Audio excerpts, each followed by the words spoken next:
The Center for Educational Media and the College of Education at Middle Tennessee State University are proud to offer professional development to K-12 educators in Tennessee through our online video library. The following video is presented by the Center for Educational Media in partnership with Professional Educators of Tennessee's Leader U Conference. For more professional development videos, check out our website at cem.mtsu.edu.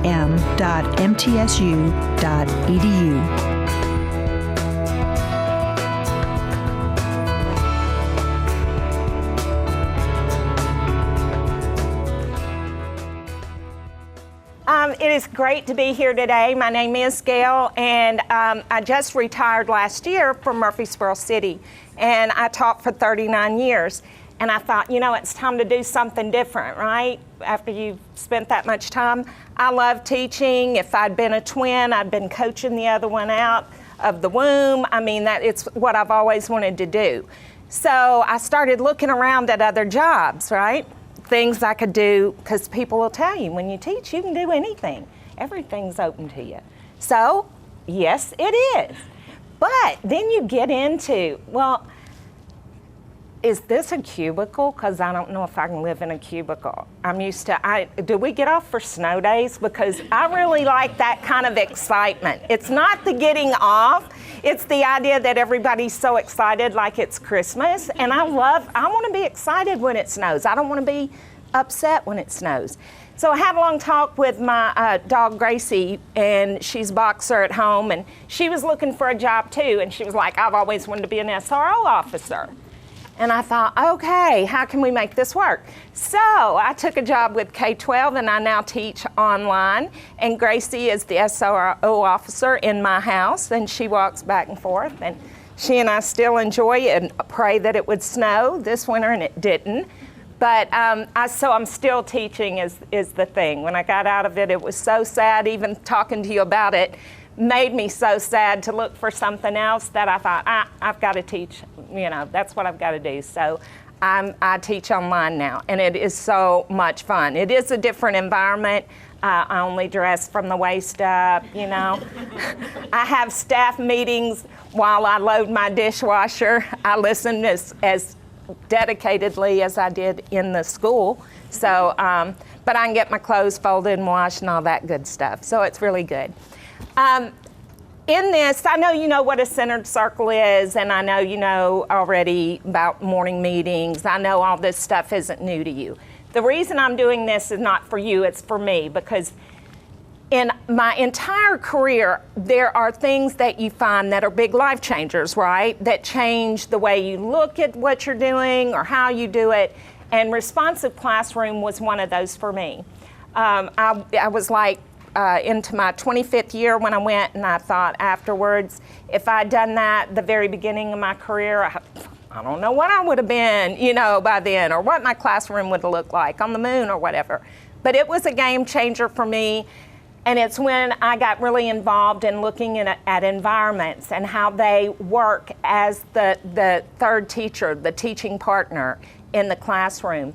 And that led to me visiting schools all over, and then it led me to wondering, I wonder why Google and Facebook design their offices the way they do. And I got an opportunity to go to San Francisco and talk to them and look. And it led to me designing a learning environment that requires 3 teachers to give up ownership to their classrooms, and you design each room differently by pedagogy, and that led to some other wacky things, and I ended up where my classroom kids would walk by it and say, I moved back to 6th grade. I was in 2nd with the classroom co-op, but when I moved back to 6th grade, I was like, these kids, are not feeling creative in this environment. It is a prison environment. It is dark walls, it's closed in. So I just went to my admin and said, after everything I've seen, this is why I need to change all this. And so I took all the desks out and everything out. I put a ping pong table in because you will find that a ping pong table is an excellent conference table. And if you get the retractable net, you can take it off and they use it, and then in recess you can put it back up and they play. I hung a goal on the back of the wall and put a sponge basketball in it, and we couldn't play, obviously, big-time basketball, but we could play like a horse version with the chairs. Just had different areas in the room where they could go and sit, and bicycles on the wall, and the timeline of records on the wall so they could see the progression, to Spotify and all that good stuff. And it did exactly what they intend at Google and Facebook. Not only does it throw them off when they walk in, they don't know, what in the heck is she doing? What is this? And they come in asking, my name's on the door, but what is this? And I was like, well, it's your classroom. Well, what are you doing here? I was like, hold on, we'll see. We'll work that out. But they come in already wanting to know, what have you got that's different, or how are we going to do this? So it showed me how creative that could be. With that said, the morning meeting circle, or what I call a centered circle, is my comfort zone. It's my staple to start a day. And when I started online teaching, I knew how important it was, because I thought, online teaching, I'm just trying to learn it. I can't do a morning meeting there. You can't do the greeting. And I knew how important the greeting was. And so I finally devised a way to be able to do it in my class, and we started it, and it turned this whole 120 students who are online all over the state of Tennessee into a community. So I believe in it. I will never not do it, and that's why we're doing it today. It does bring people together. So you have to remember when children are, and they explained, or in a session I was in before, they were talking about children that come to school every day who are not only, facing the challenges of growing up in a neighborhood that maybe they were awake all night, maybe because of violence, maybe parents weren't home, but they have to get up because parents are working, and they get everybody ready in the mornings. So they come in, and maybe the first time they ever have anybody say anything to them is the minute that they walk into the classroom and sit down. So you'd hate to go to the end of the day, and I know you can do that sometimes, and somebody never speak to you.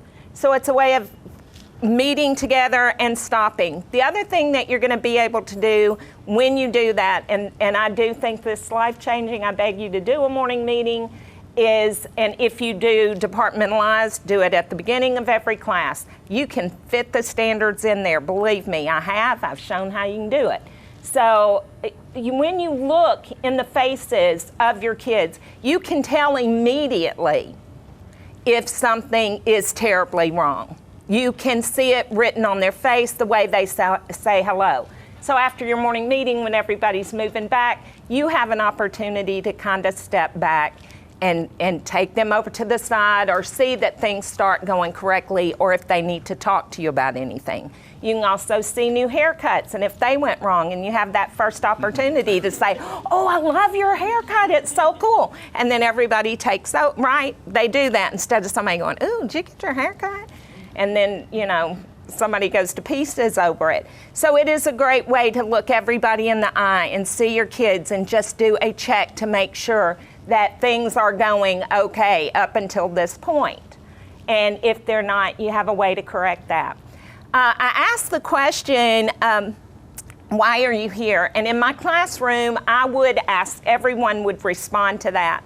So I always ask a big question, because when I go around and you get everybody's answer, then you have a chance to see, especially at the beginning of the year, ask your biggest answers. Because a question like this can sometimes tick somebody off. Why are you here? Well, why are you here?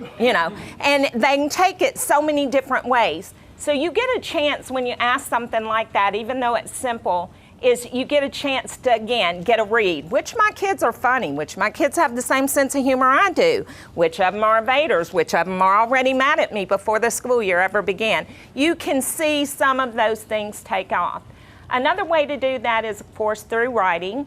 And one thing I love to do with my kids, and when I say my kids, and I'm not going to refer to poverty level or that sort of thing, because I've taught the majority of my career with children who are born from very young teenage parents in the project areas, and who don't have the money available, or their parents don't have the money available to make their life a little less stressful. So they deal with the challenges of living in poverty. But they are kids. And like one young girl that I know very, very well, whose mom got pregnant at 16 years old and lived in a house where her mom in the 50s had decided to go elsewhere and leave the father, who did not have an education and could not read, with 5 children. And those children grew up, and or didn't grow up, got to 16 years old and started having children of their own. And I started to bring you a picture of her, but her mother hates that picture so bad, because I think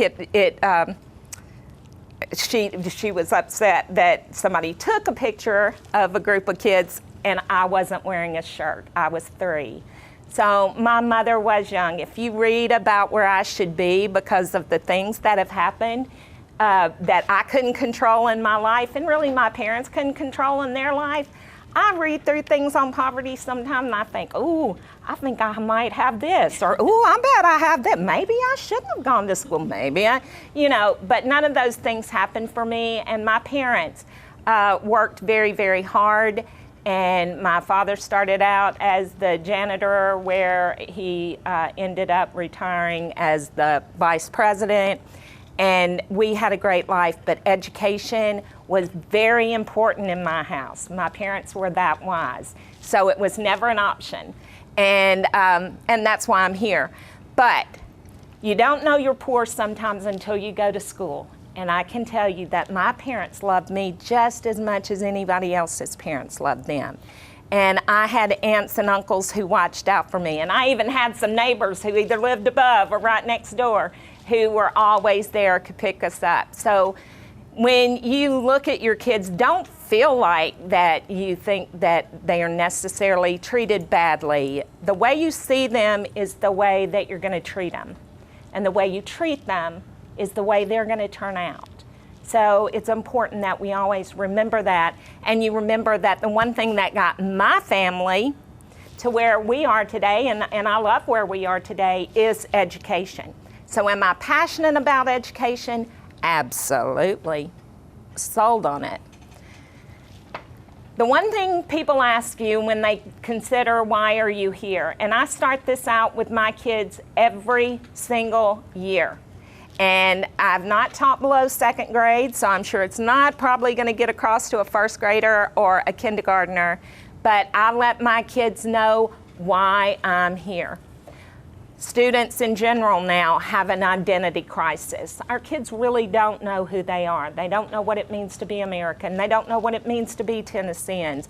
They don't identify. And because of that, they're constantly seeking ways to find groups to identify with. I always start, I'm big pro, you are, I go all the way to you're a Milky Way, and I connect them every way I can, all the way down. But the reason that we are here, if you teach in the United States, is because of this right here.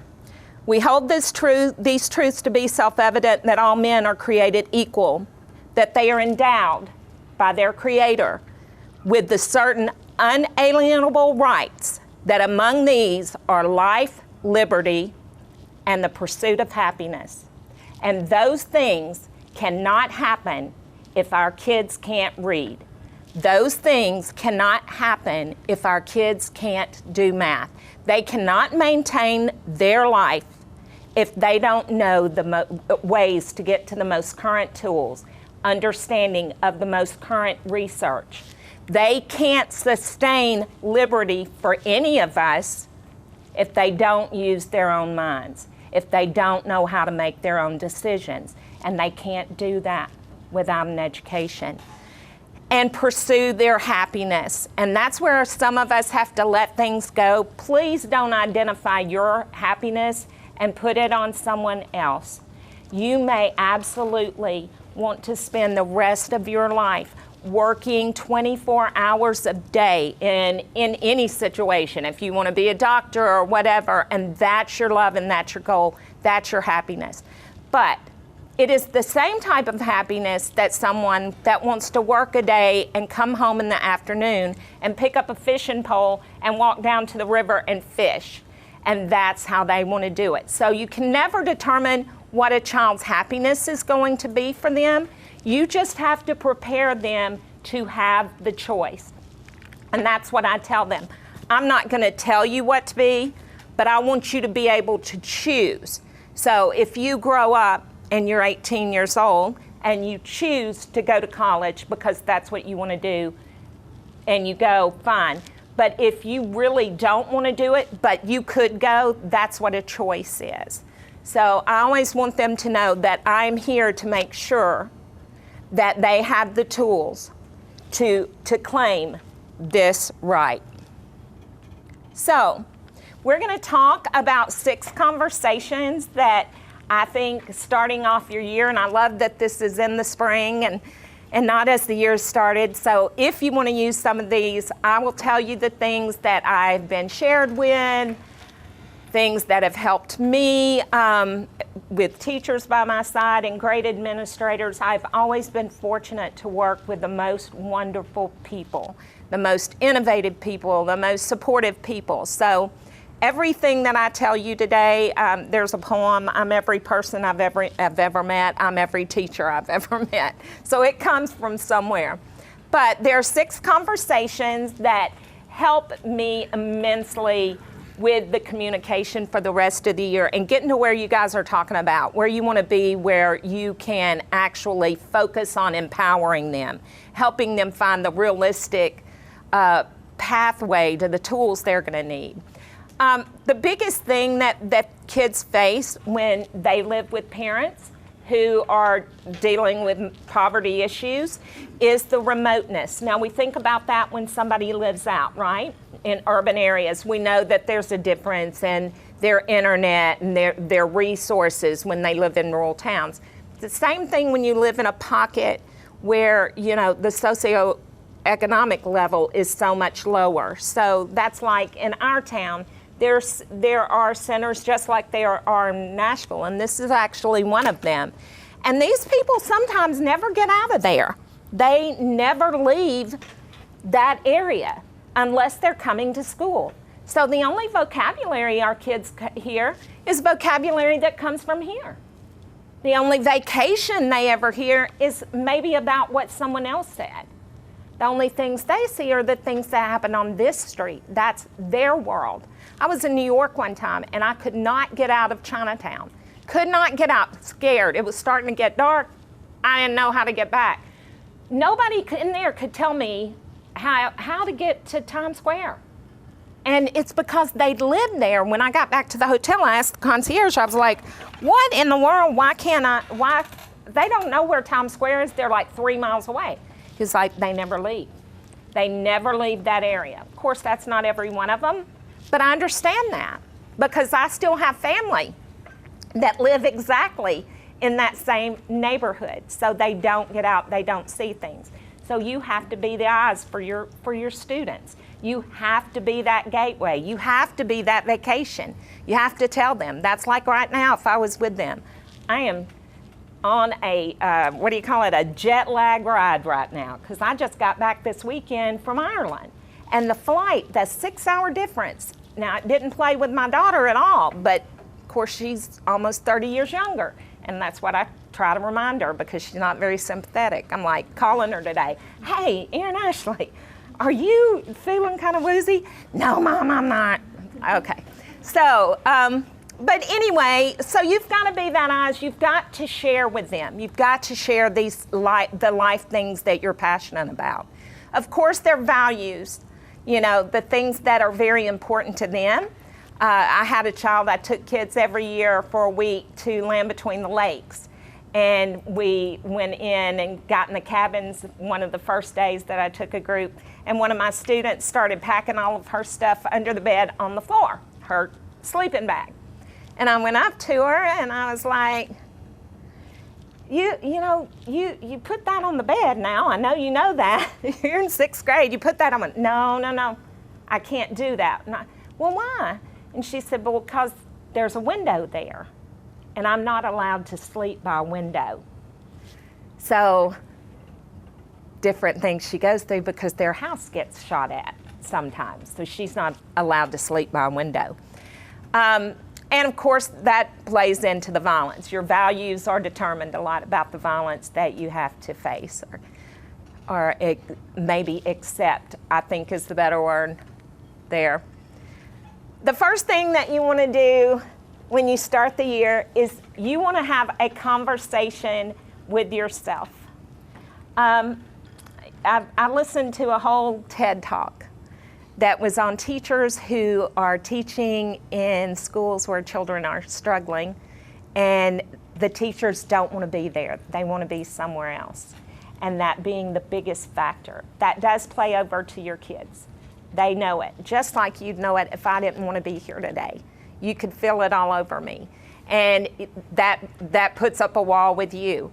So I talked to you about the staring wall in the blurb that I wrote. And that's because that's the one thing I think probably we've all seen. You take the child out and you're just going to talk to them. Okay, something went wrong, but you're going to just try to talk them through it, and they give you totally nothing. So I found that the first person that you need to have a conversation with is you, and you need to be honest. And if you don't want to be there, please don't. It's the same old thing. If you're afraid a computer can take your place, then it should take your place. If a computer can take your job and do it, then it absolutely should. So you've got to ask yourself those questions. Do you really want to be here? It's okay if you don't. But when you show up, don't let anybody try to sell to you that you've got to be Superman. Nobody needs you to be Superman. Not the kids. Maybe the media. Maybe some people who are out in the public who just wish that some problems sometimes would go away. But you don't need to save anybody. You need to help them acquire the tools to save themselves. You can only save somebody once. But if they have the tools to save themselves, then they're going to do it over and over again. And you have to remind them sometimes, like I do. When we sit down, I always say, just like you guys right here, all of us, we come from great people. Guys, we come from survivors. We're sitting here because our families, our tribes, they survived since the beginning of time. So the kids in your class, they're all winners because you've all read that there are tribes that disappeared. I mean, we only talk about the ones that make it, right? And guess what? We do because we made it. So that makes it great. So they're already survivors and they can save themselves. And you just have to open them up to start talking.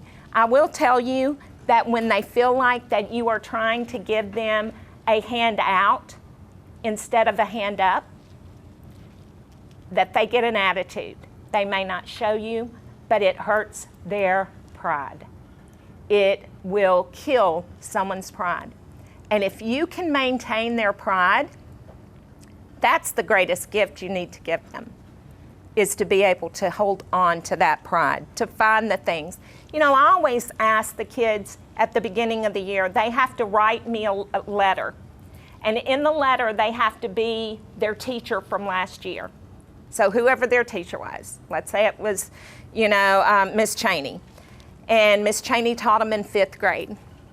They have to pretend they're Miss Cheney and they have to write a letter to me telling me all about them. So they tell me what Miss Cheney would say about them. And it is always amazing that they will be, and I love the teachers, like I said, I work with because they're always positive, but they'll tell me the things that are a struggle within it, but then they'll always come back to, But Miss Cheney, but I do know that he tries really hard or she tries really hard. They always maintain their pride. So I don't want you to be worried about being Superman. Michael Moore did that for a movie or book, movie, wasn't it? I didn't watch it.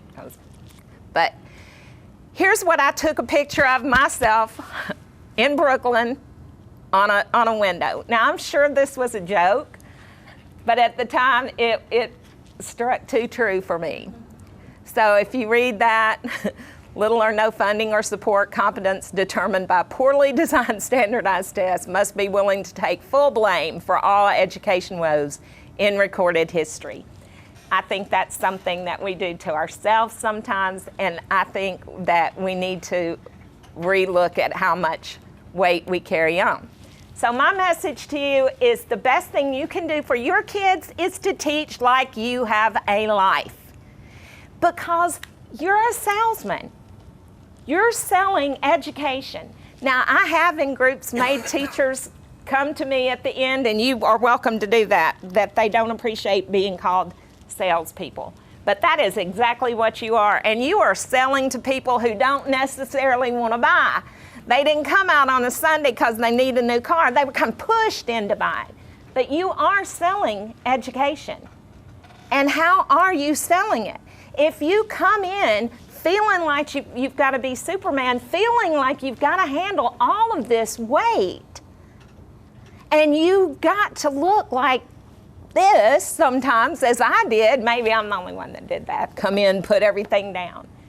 Who wants to grow up and do that? You know, if you had somebody eating oatmeal and they said, this is the best thing in the world and you should eat oatmeal, Gail, you should eat oatmeal. But you look at them and they're all drawn and their hair is falling out and their, feet look like they're swollen. You're going, don't want any oatmeal. Well, the same thing, guys. I find fewer and fewer kids every year telling me they want to be a teacher because they hear how stressed we are. We've got to stop that because these kids need to see that you believe in what you're selling. And I'll tell you why. Because the drug dealer on the corner, they can sell it, okay? They sell it really good, right? They wear the best clothes. They look like they're always relaxed. They got the good music. Lord knows they got great cars, right? So I'm a kid. Miss Porterfield's trying to sell me education. The drug dealer over here says life is good if you sell drugs, and he doesn't look like he's having any problem. Better salesman. You've got to be a better salesman than a drug dealer. So bring that into the classroom. Make them want to ask you what you did last night. Make it up if you have to. But you make your life look wonderful. If you're 8 years old, you don't want to be an adult if it looks as bad as it does. And I guarantee you, sometimes at home, it doesn't look fun because they're running from landlords and police and tickets and different things. So you've got to show them, yes, this is worth having. So teach like you have a life, not like you're a champion, not like, things change all the time, right? You can Google them now. Y'all are better off than we were when we were younger, right? You can Google the new trends daily. And you almost have to because they change daily. The second conversation. So the first conversation you've had with yourself and you're like, hey, I can do this, and I've walked into my room. Always make sure your room is a place you want to go to every morning, that there's peaceful things there, that it makes you happy, that your music is playing, that you share your music with your kids. Your time period of music, the things that are important, because that's history that gives them some identity. They can be somewhere like Bonefish, and they're like, oh, I know that song later in their life.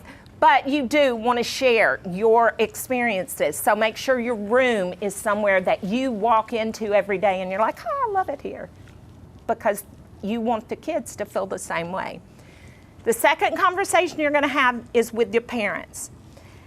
this conversation, and this is something that is going to sound time consuming, and I know we don't have a lot of time, but you need to do this before school starts, before your kids ever sit down in your room.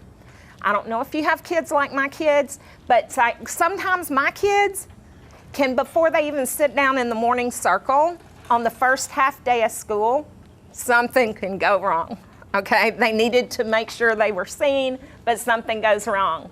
So you want to be able to make that connection call before anything has had a chance to go wrong. That child is a phone number and a name right there on the paper. This is a loose, very free kind of call, but it should be directed on what your expectations are. So you should explain at that time that you expect to see them at school and that you will call if you don't. And the reason that you do that really has nothing to do with the school, but you're a taxpayer. And taxpayers pay a lot of money for our kids in the state of Tennessee to go to school. So if they're not showing up, taxpayers want to know. I want to know. Wouldn't you want to know? And they'll usually say, oh, yeah. But it gets it off the realm of it's just the school being bossy to them. You know, make sure. I've got 3 things. Be kind, work smart, play fair. If I call you, I'm going to be talking to you about one of those things. Now, should you call and make those pro calls where you call and say, hey, your kid was great today and something to balance out if you have to do the others? I think that's great. But I don't do that. I'm one of those people, and I tell my parents, if you don't hear from me, then things are really going good. They are going good. But here's my phone number. Here's where you can text me. So you have a conversation with your parents. Be truthful with them. Be brief, and make sure you ask, is this the number I can reach you at? What do I do if you don't answer? Those 2 things.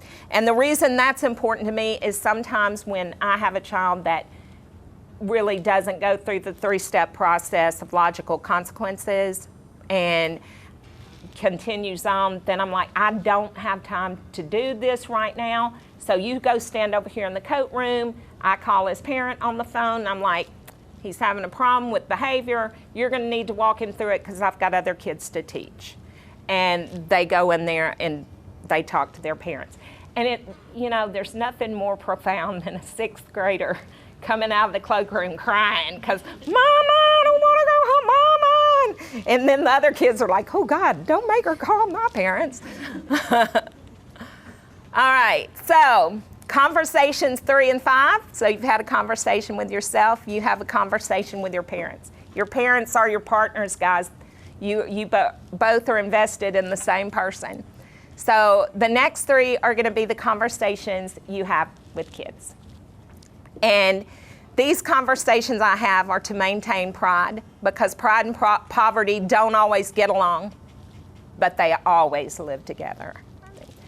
The first conversation you want to have when kids walk in the room is behavior. Now, why? Because these kids all kids see different behaviors, right? So you're going to have to model the behavior that you want seen in the classroom. But how do you do that? How do you get across these behaviors in a way that the students are like, oh, that makes sense, and I want to do that? Well, you've got to do it and set it up ahead of time. Because if you lay a groundwork that you have a conversation point later with them, it's better than just reacting to something they've done, okay? So behavior is always the first thing I talk about. And I'm gonna just do it for you to show you. When the kids come in, I have this on my whiteboard. And I just cut out letters from like Learning Circle or somewhere. But I have A, F, F, and P. And it stays on the corner of my whiteboard, or it did, the entire time I taught that I started this. So when they come in, they need to know exactly what behaviors are going to be okay with me. At the very first, the majority of them are going to want to please you. They're going to want to do what you say to do, and they're going to want to know that what you're asking, even in 2nd grade and below, makes sense. I've had teachers that I've mentored and teachers that I've talked to or be out on the playground, and a child says the F word. Now I'm going to tell you that it's a multi-purpose word. It serves so many different things, and I don't see a big problem with it, okay? I'm not saying I do or don't use it, but I do. So when I see people out on the playground and somebody says that word, now they can call people all kinds of other things, but they say that word, the whole playground shuts down.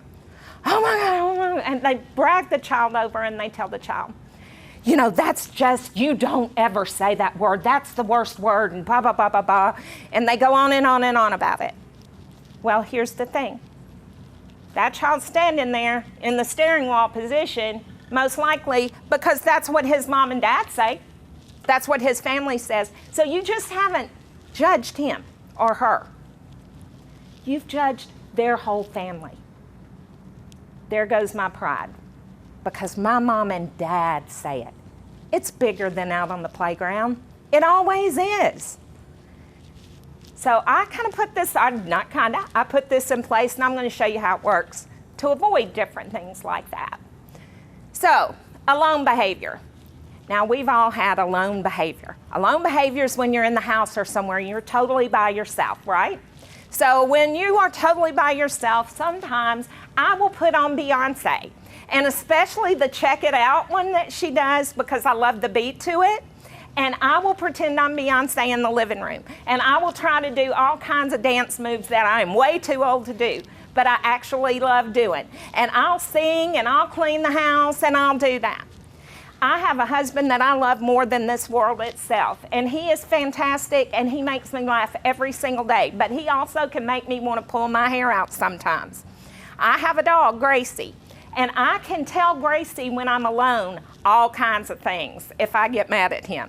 And the big thing for me is because we have a garbage disposal, but he wants to put the dishes with food in it on the other side. I can't understand that. But if I am at home alone and I'm having to dig that food, you know, out of the side that isn't the garbage disposal, I'm using some words I shouldn't use, and I'm talking to Gracie, okay? And really questioning his intelligence, to Gracie though. So I'm not hurting anybody. I'm not hurting him at all, right? I'm alone. So I can say what I want to say. That's alone behavior. So I'm letting some tension out and nothing's happening. I might be saying some ugly things. I might be dancing in some ways. I might be wearing some clothes that look like they should have been thrown out years ago. But I'm alone. Friends and family. When I'm with my friends and family, when I'm with my family and my cousins, we talk like you wouldn't believe. My grammar goes right out the window. We're saying ain't, and we sound so Southern. Girl, we are just talking and saying all kinds of things when I'm with my, but I don't worry about that because I know my family and friends know that I know the proper language. When I'm with my friends, I say some words, and I'll say some words, and this is what I tell the kids. I say some words that you'd be shocked at, that you'd probably think, oh, I can't believe Miss Porterfield said that. I might say those words with my friends, but my friends know that I don't mean that in a terrible way. My friends I can trust. They're not going to run around and say, oh, this is what Miss Porterfield said, or this is what Gail said, and da-da-da. They're my friends, and I trust them, so I do talk with them differently. P is for public, and that's where we are right now. We don't know each other. We like each other, we're good people. But we don't know each other's religions. We don't know the stories behind each other's values or what makes us trigger. That's public behavior, is when you think about what you say. So I don't say those words in public because I don't know how that makes someone else feel. I don't wear those clothes in public because I might be offending someone deeply, and that's not my intention. I'm in public. I'm free, obviously, to wear what I want, but I can do that at home. And I don't take actions that would hurt or harm someone else when I'm in public. We are in public at school. That's how I go over the behaviors. As I'm going over the behaviors, like when I'm in the lone behavior, and I do better in the lone behavior at school because I love to entertain. So I actually do a little bit of the dance for them. And they teach me how to dance. I can lean and dab like the best of them. So none of that bothers, me, but they'll get up and they'll do some of the things they do at home, or they'll like to share things they do at home. And the younger the kids, the more they love to share what they do at home alone, or what they do, talk to their stuffed animals. I told my, Woofy or whatever they have, what they said. So they love to share, or they love to share their friends and family stories too. But this is a groundwork conversation, all right? Nobody's feeling like they're at church and I'm stomping on their toes at this point. Nobody feels like, oh, I just did this and that's why she's saying that. You do it first thing, you do it right off the bat. It is one of your first days. Again, you can put all kinds of standards with it, you're fine. So after that, what does that do for you? The reason I lay this down, and the reason it's on my whiteboard, is if I'm teaching or if I'm up or if we're in groups and somebody starts doing something, I don't know, even a dance or whatever, because some of them will. I can go over to the board because, we can always make eye contact. Teachers, I can make eye contact with kids in movie theaters. That's what 39 years will get you. I can turn around in a movie theater and just look, and these are adults that never knew me, but they're like, she must be a teacher. But anyway, I can just point. I can make that eye contact, and I can point to the A. So they know, that's alone behavior, right? Or I can point if I see some of them off for some chit-chatting going on, guys, and they're, okay. But the best time I love it is when I go out in the hall and somebody's upset or somebody's mad or somebody said something or called somebody something really, really ugly. And we get out there, and the first thing I say is, because I was taught very early on by a very wise man to never set anyone up to lie. If you take someone out in the hall, don't ask any questions. Make sure you know what you're taking them out there for. Say what you're taking them out there for. Don't ask them, did they do it? Because you're just setting them up. So when I go outside now, all I have to say is, okay, come on. What behavior was that? Really and truly. And they'll say, okay, so maybe it was F behavior, family and friends. But they'll give you that. And once they do, it kind of deflates everybody, even though, and I'm going to tell you, because I get angry about stuff. I'm very passionate about things. And I'm like, really? I told you that 4 times. So this helps me when I go out in the hall, just have that go-to question. Instead of saying, I can't believe you know me and you did that. I don't have to do that. I just say, okay, what behavior? Well, then when we agree, and I've never not agreed with them. They know it's not public, so the other 2, I guess, or the other 3. But when they say that, then you have your starting point.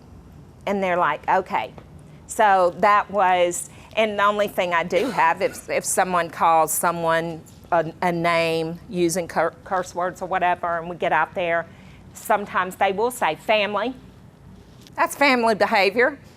And you just say, well, good for them. But, you can't do that here. You can't, that's fine. If that's your family behavior, that's fine. Because that's you and your family. But you just can't do that here. Does that make sense? And then you have that way to talk things through. And that's what you want to do.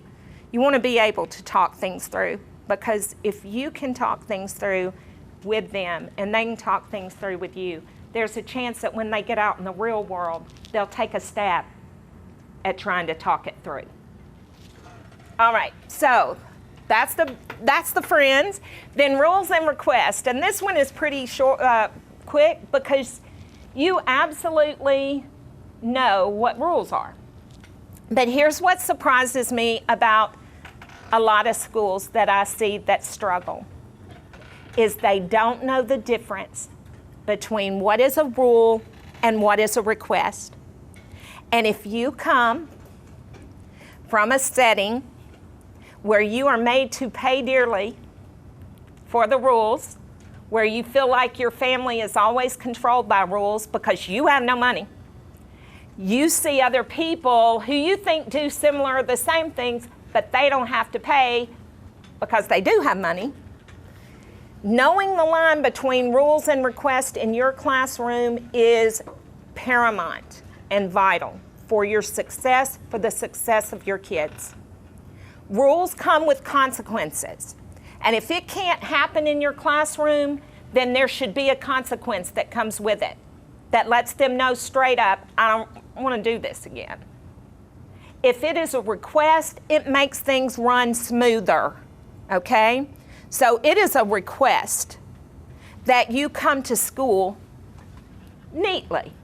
You know, you come to school with your pants above your boxer shorts or whatever. It's not a rule. And why is it not a rule at my school? It may be at yours. Maybe you can have a consequence with it. But I can't get mom or dad to bring pants up there for them. And I can't keep enough pants myself that fit every child without embarrassing them. It's a request. And I mention that. I'll say, hey, I know it's just a request, but your boxers are showing, right? And they're like, yeah, and they'll try to pull them up or whatever. But I am more inclined to see them later trying to put rubber bands around them or something like that, so it helps. Know the difference between rules and requests, and then you are going to have to explain those to your students. And you can do that in so many ways, and having the kids come together and get in teams and write up a list of rules, and then coming back together as a whole group and saying, okay, what's on your list? And then we just always take the ones that are on all the list and say, okay, this is our culmination of all the rules. And then I have my own set of consequences, and I ask the kids for some creative ones because I'm not always creative. And mine are the responsive classroom, and I go back to that because, like I said, I love it. It's logical consequences, and it's just the timeout, that's part of the warning, you move away, or the loss of privilege, where you lose the privilege to either be in the group or you lose the privilege to be out at recess. And I know there's a lot of clamor and stuff about recess and losing recess and having them walk, or they have to do that. And I don't believe that, because I do brain breaks, I do tapping. Do y'all ever teach my kids to tap? And so mine have a lot of different kinds of movements, and those are small movements, but we play ping pong, do different things. But one way I've found that I do it is I'll say, like, Rick, I'll use you for this. If Rick has had an issue that he's going to lose recess, right? Here's the way I do it the first time. After that, I don't feel bad about it. But I'll say, hey, Rick, I need to talk to you on our way out to the playground. I need to talk to you on your way out. And you're like, okay. So, of course, when we start out, what are they going to do? They're right in your face. Oh, you wanted to talk to me, Yeah, hang on, and I'll go talk to somebody else for a minute. Hey, I need to do, but you wanted to talk to me, yeah, I got you, just hang on. I can pull that off until I've been on the playground for at least 15 minutes. I can get involved in so much stuff, from getting gum off the bottom of my shoe, to checking my iPhone for my email, which I hardly ever do unless I'm on the playground trying to postpone talking to a child. But so they can't, they don't know whether to get mad or not, because I haven't taken their recess away, but they're not. So they kind of learn really quickly. They're like, okay. So, loss of privilege is losing your recess. I don't see anything wrong with that, losing your recess. And then you broke it, you fix it. To me, that is so so crucial to your plan, because one thing you always want to say is you want to cover their heart, all right? Even if they've done something that's really, really bad, you want to cover their heart because they are young. And you don't want to turn that heart at 12 or 8 or 7 into something that the world can't deal with. So I always say to them, even if they have knocked somebody out in the bathroom, noses are bleeding, whatever, you bring them out and you say, I know that nowhere in your heart did you really want that to happen. I know you didn't want them hurt like that. I know you didn't want them to be embarrassed. I know that I know you were angry. I know you didn't want to break their heart. I know you didn't want to make them cry. Always start with that. Always start. Because that gives them a chance to restore it. That gives them a chance to, you broke it, you fixed it. You fix it. And then you come up with a way that you think that they can fix it. And you can even, I'm sure you can buy a responsive classroom book. It goes all into that on different ways. But it gets creative, and sometimes I have the other child decide what is it you want them to do to restore it. What do you want them to do? And that's for small things, okay? That's for aggravating type of things. It wouldn't be for anything big. But, I've had them say, well, they can carry my tray back after I eat or something like that. And they do. So but that's for something small.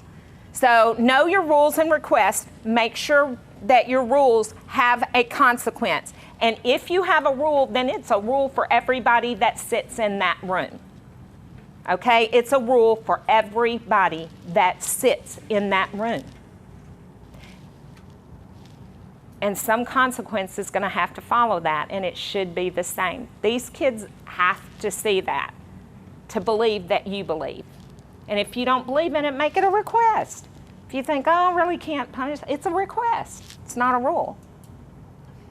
The other conversation, of course, is expectations. When I go back again and say that the way you see them is the way you treat them, it'll also be the way that you set your expectations for them. And the way you set your expectations for them will determine what they think they're capable of doing. Now, I had someone talk about earlier, and it wonderful and such good advice, but about children who come to school late. And if a child comes to school late, indeed, they might be getting up late because they've been up with other students and all of that. But the world doesn't look at it like that. So if you want to help them, buy them an alarm clock. Show them how to work it. Show them how to set it. Don't say, oh, you get to be late to school. Because what happens in situations like that, and I've worked with families and I've worked with students who have been students of mine that grow up and they stay, and I love them. They stay around, or the parents are young and they ask for my help. One of the things is when a child is allowed, when you allow a child, any child, to talk to you anyway, when your administration allows them to talk. And I'm talking about using improper grammar, being disrespectful, or you assuming that, oh, well, that's how kids talk now. No, because what happens is we let them do that. If you let them do that at school, and they do it, they get used to it. They're little, right? They're little, and they're growing up, and they're like, oh, well, that worked. Oh, if I get extreme enough, I get to go sit in the principal's office and swing and watch people walk down the street, down the hall. If I get extreme enough, I can do this and that. So that's what you're teaching them. then they grow up, or they get 16 or 17, and we're watching the news, and we find out that they've said all kinds of ugly things to police officers or people out in the community. And we think, oh yeah, well, that's right. You shouldn't be talked to that way, and people shouldn't, authority. But the thing is these kids think that policemen are mad at them and not treating them the same because, hey, guess what? We've been using this type of communication for years, and our teachers thought it was okay. Our teachers overlooked it. So instead of understanding, I guess what I'm trying to tell you is instead of them looking at it thinking, yeah, that's how anybody would be, because I know for a fact if I came up to you and started just screaming at you, there's a chance that you might, or saying ugly things to you, you'd either walk away from me or you might hit me, right? You never know. I know those things are possible. But if the only people I've ever fussed at or done anything like that to were like, oh, come on down here and sit down and you're having a meltdown, breathe, breathe, breathe. I think that you don't like me. And that's why you did it. I don't think it's a normal response. I think you don't like me. You've got something against me. That's maybe because of how I was raised, but that's how someone sees it. So you've got to teach these kids, first and foremost, how to be in the world, how to be in the world around them. Yes, they don't have all of the privileges of money and different things, but you know what? That'll make them even better and stronger, possibly. I always tell my kids the same things, the same excuses that make someone a billionaire are the same excuses that make someone else homeless. If you ever hear interviews or you listen to people and you say, why are you devastated? Why are you here? And they'll talk to you about bad home lives a lot of the times, about tragedies that happened, about feeling left out or something horrible. You interview a billionaire. How'd you get to be a billionaire? Well, I grew up poor, and it's same kind of excuses. So where's the turning point there? Where's the tipping point? I believe we play a point in that. When we allow the circumstances we're in to be excuses, and we allow our kids to have them as excuses, then they do become disabilities. But when they just make them stronger, when you say, well, then that's why you should do this. That's why I always tell mine when they talk. I'm like, I always have some kids, because I get some real entertaining kids, and always have and love it. But, they're real quick to tell you, well, my uncle, he doesn't work. He didn't go to school. He said school, you don't need school, and da-da-da-da-da. And I said, where's your uncle? On your grandma's couch. And he'll say, well, yeah, he plays video games all day. I said, well, then he eats what your grandma says he can eat. He drives her car when your grandma stays in car. I said, that's just like living off Uncle Sam. Everybody in this room, we can all live off of him. May need to someday or from time to time. But you're only going to eat what he says you're going to eat. You're only going to go where he says you're going to go. So there's control there. Can you live that way? Absolutely. Absolutely. And there are days that I go to work that I'm like, I think I can make that work. I really do. But your choices are limited. Your choices are limited. So when you set your expectations, you know what your standards are. And I'm sorry, but if you don't know, just like I know, that these standards aren't new. They're not new. People have to read. People have to do math or have a support system for math, and I say that as a witness, okay? I can kind of math it, but I love my calculator. I love having it on my iPhone now, so life has gotten even better. But I do know the basics, and I do think math's important. I never tell kids I didn't think that. But they've got to be able to read. They have got to be able to communicate with other people.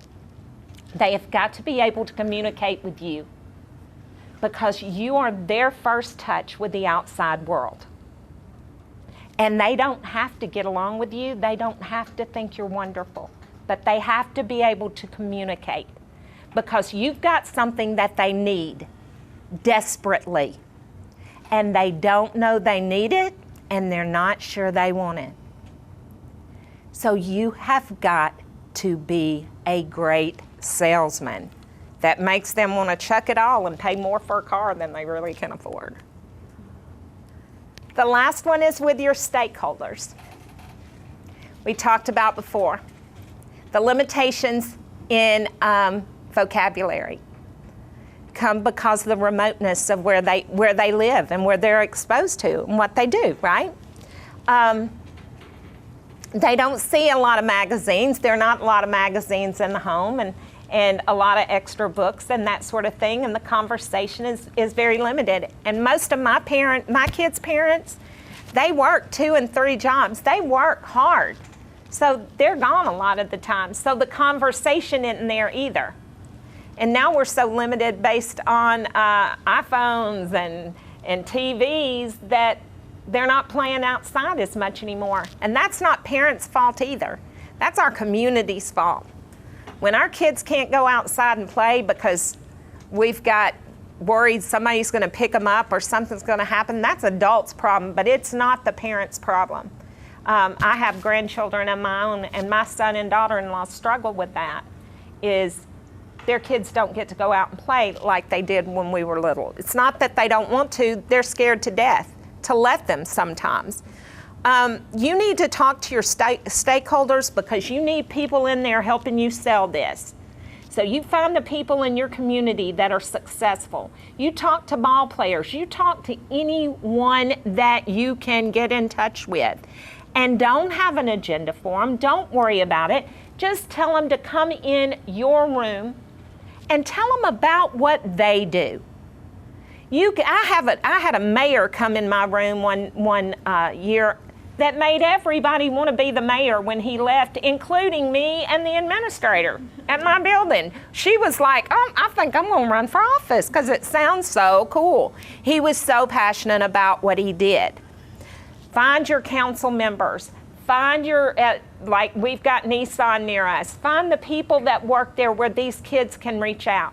Then make sure at the same time you are showing them the jobs that we don't even understand. Like one time I found out after going to the play Peter Pan that they actually pay a whole company to fly Tinkerbell. There's Tinkerbell companies.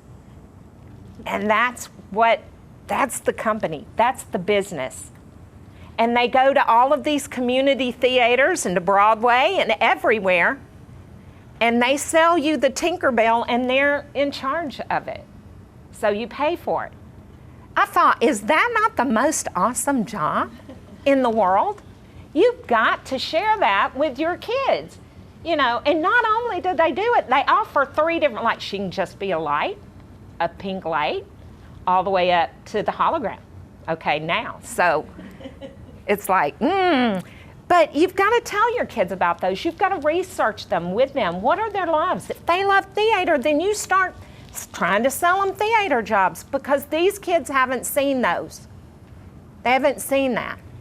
If they love dancing, then you're a 59-year-old woman who can do the whole Lean and Dab song with all of the movements perfectly. Why? Because my kids taught me to do that. And then the next year, they perfect it. I can lean and slide, I can Tootsie Roll, I can do some things but that's what we do. That's what we do, the wobble, whatever it is, and it's their music. You have got to know your audience in order to set expectations for them too, because the ones we set as far as our standards and what is by grade level is too low for anybody. So you've got to know them, and you've got to know where they can go, what their possibilities are, and then you point their heads in that direction. You don't have to know about it. I found out there are going to be 180,000 jobs, and that sounds unreal, but I swear that's the number I pulled up, of coding jobs in the state of Tennessee in 6 years that are not going to be filled. Like even MTSU was only putting out 200 computer science people, no girls. Immediately when they found that out, I was like, oh my gosh, this might be something my kids can do. I started a coding club, ended up doing a coding camp, okay? Did I know how to code when I started? No, but I was not gonna let that stop me. I was not gonna let that stop my kids. I didn't know how to code, but I knew I could find out enough to get us going. And then I knew they'd teach each other and me along the way. And they taught me well enough that I ran the MTSU coding camp for 2 years and was on the news. And I might be a coder. I might just take one of those jobs in 6 years. I don't know. But you find everything you can to make them be able to choose what their true happiness is. Now, when you look at this, these are all people who lived in poverty. The people that you see up on this board. And there are many, many more of them. Now, the four on the right are billionaires, okay? They have billions of dollars. The couple here on the left, they're worth $1 billion on their own. That's my mom and dad. And they have come from the same places these people did, and they're just as happy as they are, as the others are, I'm sure, no doubt, and I know we're blessed. So when you look at these people, think about where their expectations were set. I wonder sometimes if anybody had to shove data in their face. And I hate that this is being recorded, but I'm not a data person. I think we do. I think there's some good to it, and I think you should always look and be aware. But I am not for labels, and I am not for pigeonholing kids. I'm for trying it and seeing if it works. I'm one of those people, I'm going to throw it on the wall, and if it sticks, woohoo! If it doesn't, I'm going to find something else to throw. All right? That's just how it is. I want my kids to have everything. I want them to see everything. I want them to hear all kinds of words. I want people to meet them out in the world and know that they know the proper grammar. And I'm not going to do that if I let them say words incorrectly or murder, the English language. I want them to write, and I expect them to write. And we do write.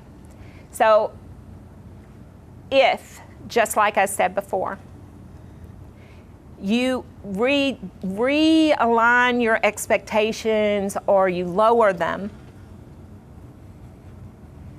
then you are truly causing their problem of these challenges to be even greater. So you set the expectation the same, and then you go find a way to help them get there if they need that. So if they're being late, and it's because they have 3 brothers and sisters that they're having to get ready in the morning, then get them an alarm clock, show them how to work it. Show them what to do. You can even get somebody to donate an alarm clock. But don't give them the idea that an employer later in life is going to be like, you got 4 kids, come in late. No, I've never known anybody to be like that. Might be nice, but I don't know anybody to be like that. So the same way, if you ask them to write and they don't write, and they write limited, or you're writing a narrative and it's limited, then give them an example. This is what it should look like. Give them ideas, help them with it, give them picture cards, let them put the computer on them.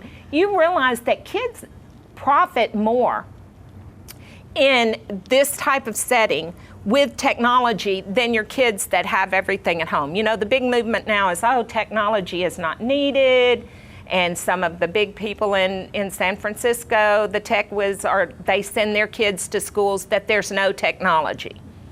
Well, why? Because their kids are swimming in it at home.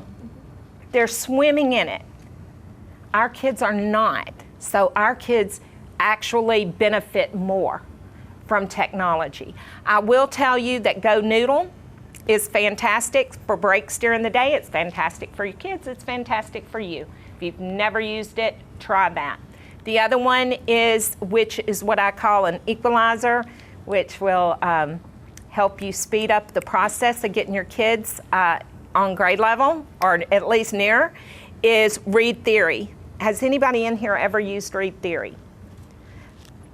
It is worth gold, and it is free, so get on it and use it, because surely they're going to start charging.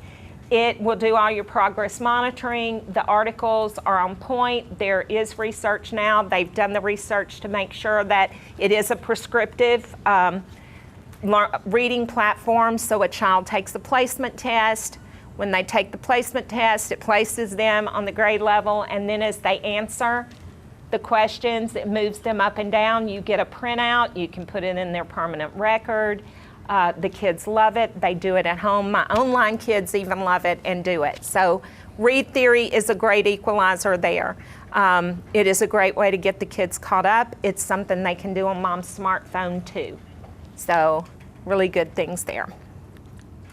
And I finished early because I didn't give a break, did I? I realized I was going to teach y'all how to tap. Do y'all ever tap?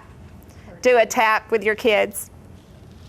Because of the different setting and in kids in general, I'm finding out more and more deal with more anxiety. So we do meditation in class. I do a 7-minute chakra that you can download on the internet, on the iPhone, and it's just 7 minutes. You ask them to go somewhere and sit.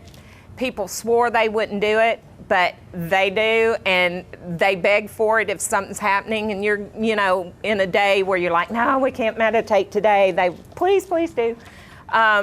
So they will do that. It's just called Chakra, 7 minutes. You can get it on your iPhone, and I start it. And I do find that anything you want to do like that, always set a timer, because kids feel trapped if they don't know there's beginning and ending time. And that's what sometimes kills the benefit of it, is they're like, is she going to forget? Oh, it's been over 7 minutes. If you set the timer, they know what's going to be. The other is tapping. So we live in a really stressful world. Our kids are stressed. One time I asked, what's your greatest fear, when I went around the room for morning circle? I had 2 kids say mesothelioma. Another one said, what was it? Oh, shoot. It was the stuff. And I thought, God bless these kids. Every day they're bombarded with these diseases. But it was all centered, all their fears centered on health, or how reaction to a certain medication, or, all these dangerous things you see on TV. But I do have kids that do this later. It's something you can carry through life. It's just tapping. You can YouTube it too. And you can YouTube a video where a teacher actually will instruct your class on how to do it. So you sit up nice and tall, and you ask them to breathe in and out slowly. And then you start right here, and you just tap with both fingers. You hit the pads of your fingers on the side of what they call your karate chop. Then you do the other side. And then you come up to your temples. And you move over to your eyebrows. Y'all can see now I have essential tremors. One of the things I tell my kids, we always start with, what's one thing you would want us all to know? And I forgot to tell y'all. So you'll see my hand shake. And then you go here. You go to the chin.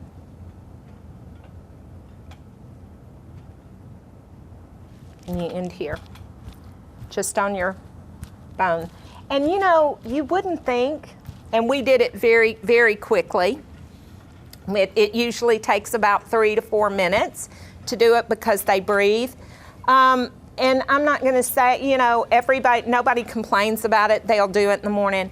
But I do have children, and I had a child last year in 4th grade, and he got in another teacher, a friend of mine's room this year. So she sent me a picture of him tapping. And she said, I asked Marcos what he was doing, and he said, I'm feeling a little anxious. I'm doing my tapping. So they do, use it. And she asked me for the website because he was telling her about it. But it's also a tool that you can take later and you can use yourself. If you're feeling a little, it has to do with the pressure points here and the idea of the pads of your fingers hitting those. That sets a rhythm. But there is a thing behind it. It is a way to get my kids to breathe and to calm down. It is another way to just say if they're getting a little bit angry or whatever, I was like, go tap it out. Why don't you just go tap this one out? You're not going to win on this. Go tap it out. And they just walk over and do something different. Anytime you can have conversation points that don't cause you to get into escalation, you grab it, hold on to it, polish it like gold, and put it in a box. Those are the things that I've tried to share with you today. And my email is right up there.